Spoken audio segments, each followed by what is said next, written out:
Agra, bridge की धरती, एक किसान का घर, गांव की पगडंडियों से शुरू होकर दिल्ली की सड़कों और फिर राष्ट्रीय मंच तक पहुंचने वाला एक सफर। और इस सफर का नाम है फाउंडर एंड डायरेक्टर बीजेपी के यूथ लीडर। यूथ लीडर के नाम का मतलब मॉडेस्टी भी होता है, पोलाइटनेस भी होता है, गाइडेंस भी होता है, डिसेंसी भी होता है। Pride of our nation. I would like to thank my friend Mr. Vinay Chaudhary. मैं बुलाना चाहूंगी मिस्टर विनय चौधरी सर। विनय चौधरी। साधारण शुरुआत लेकिन इरादे असाधारण। ये कहानी किसी पद की नहीं बल्कि निरंतर चलते हुए एक संकल्प की है।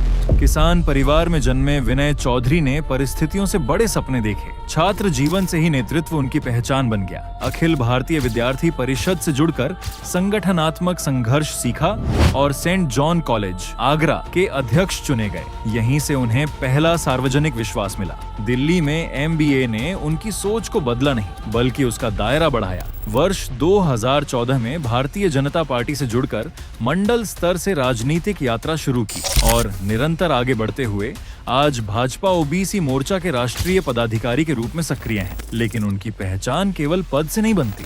कोरोना काल में 85 दिनों तक प्रतिदिन 200 जरूरतमंदों तक भोजन पहुंचाना, बिना प्रचार और बिना कैमरे के, उनके सेवा भाव का सच्चा प्रमाण है।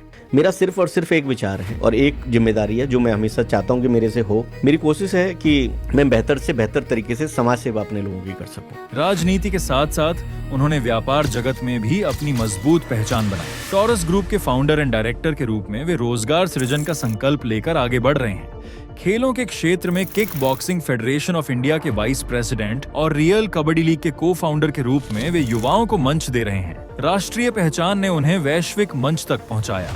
G20 बिजनेस समिट दुबई में भारत का प्रतिनिधित्व और इंडो अरब एक्सीलेंस इंटरनेशनल अवार्ड से सम्मानित होना उनके बढ़ते प्रभाव का संकेत है। विनय चौधरी केवल एक राजनीतिक चेहरा नहीं, केवल एक व्यवसायी नहीं, केवल एक संगठनकर्ता नहीं, वे एक विचार हैं, एक ऊर्जा हैं, एक दिशा है। गांव की पगडंडियों से वैश्विक मंच तक पहुंचना ये सफर बताता है कि जब सेवा संकल्प बन जाए तो नेतृत्व सीमाओं में नहीं बनता। और ये कहानी अभी समाप्त नहीं हुई, ये तो बस शुरुआत है।